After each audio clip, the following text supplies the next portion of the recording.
Evangelho, quinta-feira da 16ª semana do tempo comum. O Senhor esteja convosco, Ele está no meio de nós. Proclamação do Evangelho de Jesus Cristo segundo São Mateus. Glória a vós, Senhor.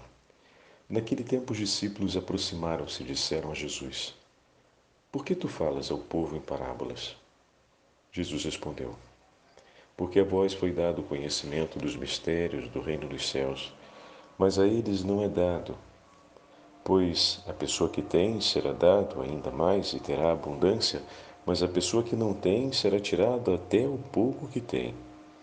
É por isso que eu lhes falo em parábolas, porque olhando eles não veem, e ouvindo eles não escutam, nem compreendem. Deste modo se cumpre neles a profecia de Isaías. Havereis de ouvir sem nada entender, havereis de olhar sem nada ver. Porque o coração deste povo se tornou insensível. Eles ouviram com má vontade e fecharam seus olhos, para não ver com os olhos, nem ouvir com os ouvidos, nem compreender com o coração, de modo que se convertam e eu os cure. Felizes sois vós, porque vossos olhos veem, vossos ouvidos ouvem. Em verdade eu vos digo, muitos profetas e justos desejaram ver o que vedes, e não viram. Desejaram ouvir o que ouvis, e não ouviram. Palavra da salvação. Glória a vós, Senhor. Quinta-feira da 16ª semana do tempo comum, em nome do Pai, do Filho e do Espírito Santo. Amém. Queridos irmãos e irmãs, a Santa Liturgia hoje nos traz um trecho do 13º capítulo do Evangelho de São Mateus. Estamos logo após a parábola do semeador, no contexto que já tivemos a oportunidade de ouvir em outra ocasião, nesses últimos dias. O Evangelho de São Mateus, nesse capítulo, o 13º capítulo, que é o capítulo que recolhe os discursos das parábolas, tem como sua primeira parábola a parábola do semeador. E começa o capítulo com uma introdução feita por Mateus. Naquele dia, saindo Jesus de casa, sentou-se à beira do mar. Em torno reuniu-se uma grande multidão, por isso ele entrou numa barca e sentou-se, enquanto a multidão estava em pé na praia. Então, é aqui que aparece o momento em que Jesus sobe à barca e a barca faz a pregação para todos aqueles que estão à praia. Essa mesma narrativa vai aparecer no Evangelho de Marcos e no Evangelho de Lucas. Nesse momento, no Evangelho de São Mateus, o Senhor começa o discurso das parábolas. E a primeira parábola que ele conta à multidão é a parábola do semeador. Então, terminado o discurso de Jesus no 9º capítulo, com a frase do Senhor, quem tem ouvidos, ouça, Mateus passa a um diálogo entre Jesus e seus discípulos. Eles se aproximam do Senhor e perguntam ao Senhor por que ele fala em parábolas. E aqui Jesus começa então a responder essa pergunta dos discípulos. Esse trecho da resposta de Jesus, a resposta de Jesus, ela vai ter dois conteúdos. O primeiro é aquele que vai confirmar as Escrituras. E o segundo é aquele que vai marcar uma graça especial que Deus concede aos discípulos e aos apóstolos e a vários outros discípulos para que consigam compreender o ensinamento do Evangelho. E aí nós vamos ver aqui duas coisas importantes.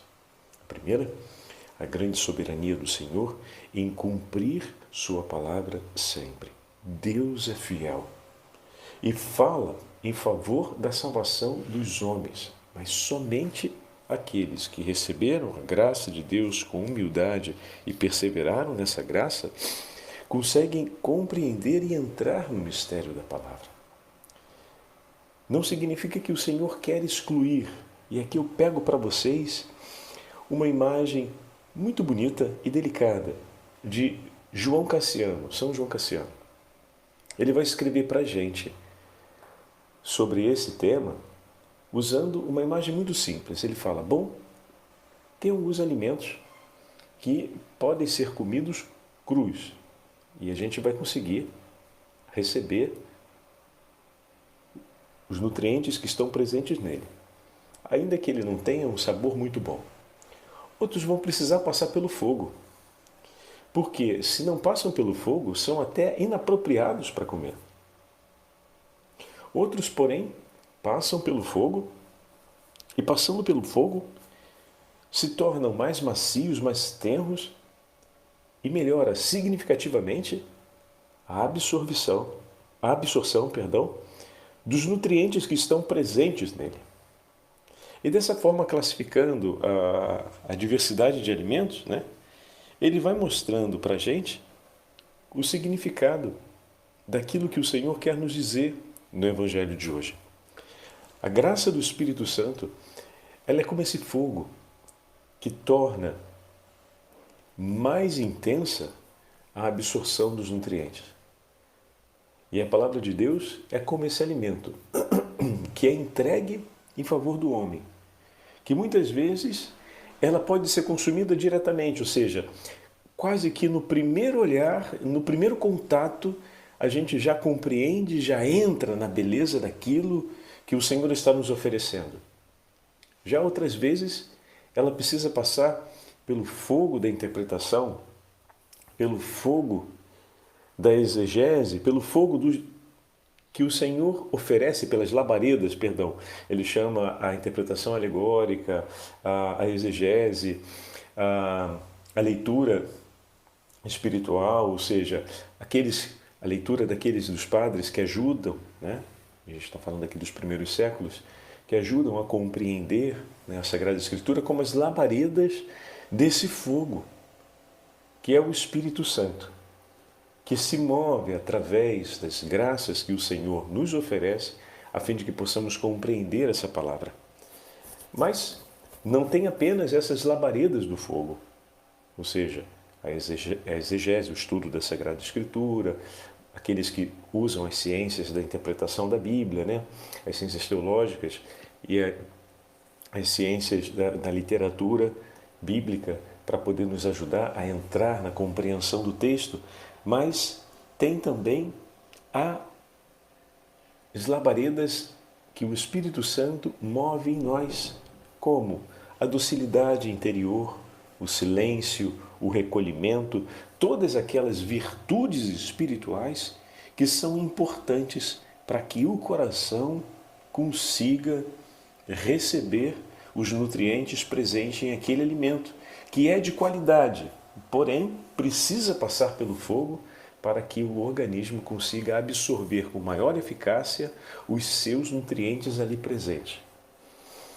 Então, com essa imagem, ele ajuda a gente a compreender que, por exemplo, no caso dos discípulos, o Senhor tinha concedido a eles dons espirituais que levavam os seus corações a uma maior docilidade. Mas como é que a gente pode perceber isso, Padre Fábio? Lembram daquele elemento que é o central na vida apostólica? Para não multiplicarmos, vamos sobre um que a gente ordinariamente está sempre comentando, a prontidão interior, né? Os apóstolos, com uma prontidão interior, eles seguem a Jesus diante do falar de Jesus, diante do chamado de Jesus. E não é difícil interpretar o sentido dessa prontidão se a gente pega, por exemplo, os 4 primeiros apóstolos: Tiago, Pedro, André e João. Lembram que uma vez a gente comentou que André e João são discípulos de João Batista? Então, eles precisavam ir ao Jordão para seguir João Batista como discípulos, mas eles também ajudavam os irmãos na pesca. Só que para você sair daqui, da região do Lago da Galileia, para ir para o Jordão, significava muitas vezes perder um dia ou 2 de pesca. Porque para a pescaria você tem que estar pronto ali nos momentos principais. E às vezes as condições mudam e depois a distância para o ir e vir, enfim, para que os 2 irmãos pudessem se dedicar ao discipulado de João, seus outros 2 irmãos e família precisavam fadigar um pouco mais. Mas aceitavam fadigar um pouco mais porque aceitavam que esses filhos pudessem seguir aquele homem. O que significa que os dois tinham uma sensibilidade interior muito grande à pregação de João. E a sua família acompanhava também isso. Não é sem razão que quando André retorna e diz a Pedro que encontrou o Messias e o leva até Jesus, Pedro não impõe nenhum tipo de questionamento, nenhum tipo de resistência. Isso mostra o quanto o coração de ambos era um coração que cultivava não apenas a piedade, mas a busca por aquilo que é de Deus. Cultivavam também o temor e nutriam um forte e vivo interesse por ver a palavra de Deus se cumprir e alegrar-se como povo eleito de Deus pelo cumprimento dessa palavra. Ou seja, eles também esperavam o Messias, eles sabiam do que falava a lei e os profetas e tinham o hábito de falar regularmente e de desejar regularmente Deus. Então isso é uma evidência, é uma leitura muito simples daquilo que é uma estrutura familiar. A gente não pode ignorar aqui. Entre dois irmãos, um que vai seguir o outro, seguia João Batista, e o seu irmão que assume o compromisso do trabalho por ele. Isso não é uma coisa fácil da gente admitir no dia de hoje. Quantas vezes uma pessoa diz que vai à missa e o outro já se aborrece por isso, quando a missa não vai lhe tomar nenhuma porção significativa de tempo, às vezes dos afazeres de casa, do estar junto, porque é apenas uma hora que você coloca esse recolhimento com o Senhor ali na missa cotidiana, ou 1h20, 1h30, se você tira um tempo a mais para ficar em adoração na igreja, ou para fazer a oração do Santo Rosário ali, antes ou depois da missa, que seja, né? E muitas vezes isso pode ser de uma grande dificuldade. Quantas famílias não vão à missa no domingo porque vão perder uma hora importante do descanso? Olha só, que inversão, né, de valores. O descanso físico ele é mais importante daquilo que possa refrigerar a minha alma. É esquisito isso, mas acontece. Por quê? Porque o nível de dispersão interior é muito grande. Não que o Senhor não esteja oferecendo os dons para que essa sensibilidade esteja, ou seja, para que esse coração esteja com o fogo aceso.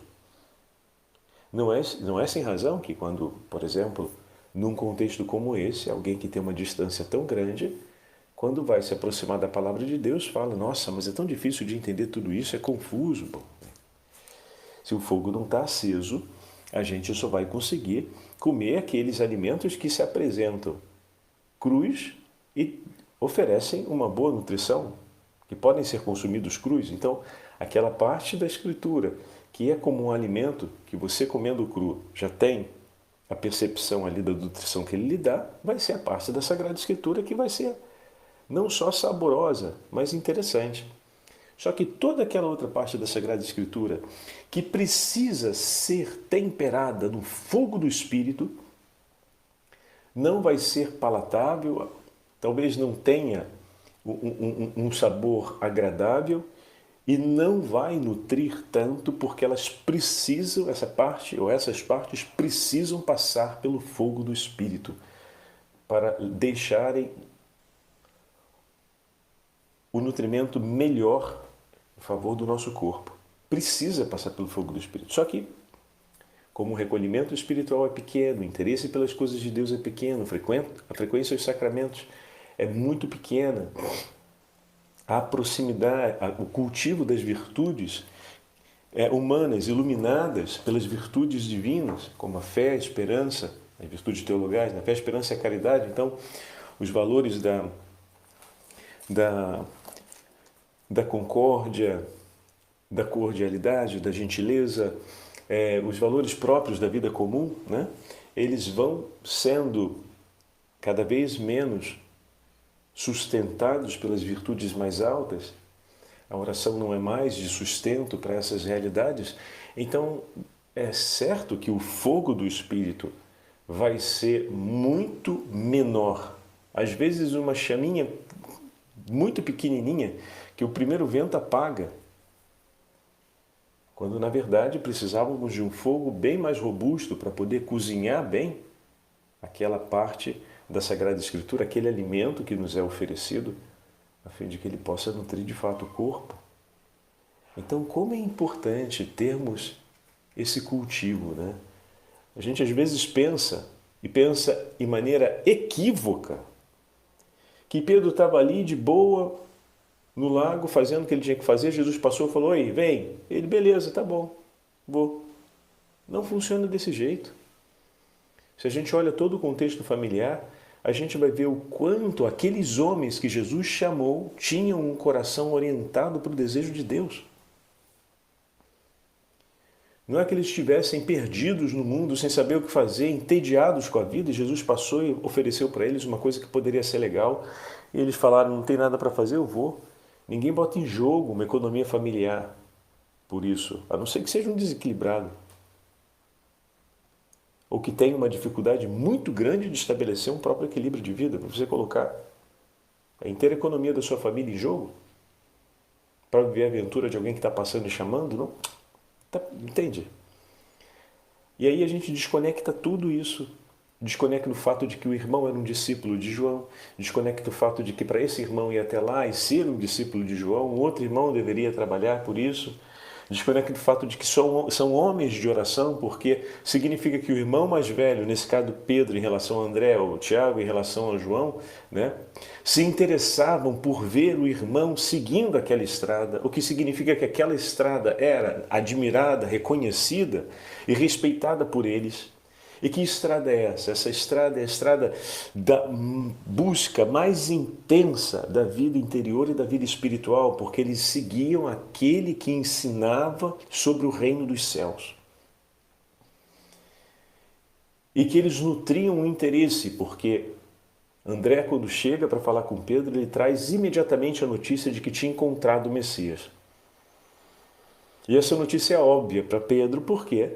Porque Pedro sabe quem é o Messias, sabe do que se fala a respeito do Messias, sabe quem é João Batista, sabe o que o irmão dele faz junto de João Batista, ou seja, acompanha a vida interior, a vida de oração. Existe um fogo aceso ali do Espírito, o fogo da oração, o fogo do temor a Deus. Está aceso ali o fogo da esperança, as labaredas, melhor dizendo, o fogo do Espírito está aceso. Então a labareda da esperança, a labareda da fé, a labareda do temor de Deus, a labareda da oração, a labareda da comunhão, a labareda da escuta, a labareda da caridade, porque muitas vezes ele precisava trabalhar por ele e pelo irmão, porque uma rede, meu amigo, no mar, para você puxar em 3 é uma coisa, para puxar em 2 é outra, faz muita diferença, é muito mais trabalho. E ele aceitava isso, para o irmão estar lá. Só naquele dia ali em que ele passou com Jesus, era 4 horas da tarde, não voltou para casa. Vocês foram pescar de noite ali, foram pescar em 2 ou 3, um estava fora. Está entendendo? E no dia seguinte chega o irmão dele falando aquilo. Olha que fantástico. Então, a gente precisa considerar isso, o fogo está aceso. E quando o fogo está aceso, essas labaredas se movem. Até mesmo aquele alimento mas que não é de consumo imediato, mas que precisa ser passado pelo fogo, vai ser de grande nutrimento, vai trazer grande sustento para o nosso corpo. Assim é preciso que a chama do Espírito Santo esteja acesa em nossos corações. E o Senhor, quando fala que a eles foi concedido isso em relação à multidão, a graça de poder compreender, né?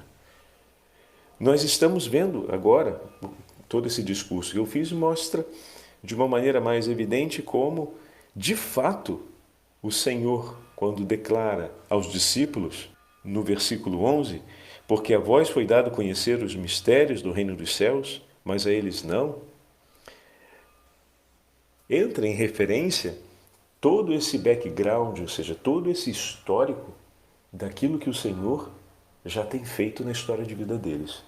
Assim como muitas vezes o Padre Fábio já falou na nossa história vocacional. Para chegar aquele dia em que a gente se dá conta da vocação que o Senhor está nos pedindo, Nossa, teve uma história belíssima em que ele foi devagarinho preparando o nosso coração, a fim de que o nosso coração estivesse pronto e os nossos olhos preparados, e nós não sabíamos disso, e de repente eles se abrem, porque o Senhor nos dá a conhecer que Ele está nos chamando. Mas aquele conhecimento, aquele dia em que o seu coração se deu conta do chamado que o Senhor estava te fazendo, ele não aconteceu do nada. Ao longo da sua vida, Ele veio te preparando, Ele veio te capacitando, te dando as experiências necessárias, as luzes interiores necessárias, ou seja, nutrindo o fogo e aumentando as labaredas desse fogo. De maneira que no momento que aquilo que é misterioso, oculto, né, ao nosso conhecimento completo, que é as razões pelas quais Deus nos chamou, se torna evidente ali, diante de nós. Não a compreensão completa disso, mas o fato de que Ele está nos chamando. Mas a compreensão disso foi possível porque ao longo do tempo o Senhor veio acendendo o fogo do Espírito sem que nós percebêssemos isso com clareza. Em que sentido? Que era, dentre outras coisas, para essa finalidade. A gente percebia que a nossa vida ia mudando, que alguma coisa ia se tornando mais intensa, a vida de oração mais intensa, o desejo por Deus mais intenso, a sensibilidade pelo que é sagrado mais intenso, a piedade na oração e na vida interior ia se tornando mais intensa. A gente ia percebendo essas mudanças, mas a gente não conseguia perceber que essas mudanças eram para preparar aquele momento, mas não só para isso. As mudanças eram para levar a gente para a santidade, mas especialmente para passar por aquele momento, porque aquele momento ali, o conhecimento da nossa vocação, marca o itinerário que o Senhor quer nos levar à santidade. Ele leva um pai de família por um itinerário à santidade, ele leva um sacerdote por outro itinerário à santidade, ele leva um religioso consagrado por um outro itinerário à santidade. E ali naquele dia, aquilo foi compreendido por nós. O fogo cozinhou esse pão e ele finalmente mostrou o primeiro odor da sua assadura. Ou seja, do início do seu preparo no forno. Não sei se a assadura está certo de falar. Lembra mais da assadura que a gente tem quando vai, né? Com suor e se machuca. Mas enfim, daquele momento em que o pãozinho começa a soltar o primeiro odor de que está ficando bom no forno, aquele cheirinho é tão gostoso, né? Então ali é que a gente se dá conta que, puxa vida, está saindo algo de maravilhoso aqui. Vamos deixar, né? Vamos deixar no forno, até que finalmente seja cozido. Que é o momento em que a gente dá o segmento, a continuidade da vocação. A gente percebe, olha, está aqui, está tudo pronto. Vamos deixa o Senhor continuar, né, o seu trabalho, até que aquele pão fica pronto, cheiroso, perfumado, você tira ele do forno. Pegando aqui a imagem, né, me permita. É o menino que terminou de ser ordenado. É hora de partir aquele pão e de distribuir. É hora de agora para frente ser o pão que se parte e que se multiplica e que não termina de partir-se jamais, que se partirá até o fim e que estará sempre com esse odor de Cristo ressuscitado, esse frescor que move o apetite, o desejo dos homens por Deus e que se oferece como alimento pela vida de muitos. Olha que lindo, né? Então vamos agradecer ao Senhor por aquilo que hoje Ele nos fala, que os nossos olhos que podem ver, os nossos ouvidos que possam ouvir, guardem com amor e zelo aquilo que o Senhor nos entregou e sejamos eternamente gratos a Ele por todos os dons e maravilhas que tem feito e concedido em nosso favor e que multiplique ainda mais as labaredas desse fogo do Espírito para que mergulhemos na Palavra de Deus, essa Palavra nos transforme e nos configure sempre mais a Ele. O Senhor esteja convosco, Ele está no meio de nós. Pela intercessão da Beatíssima Virgem Maria e dos santos apóstolos, abençoe-vos o Deus Todo-Poderoso, Pai, Filho e Espírito Santo. Amém.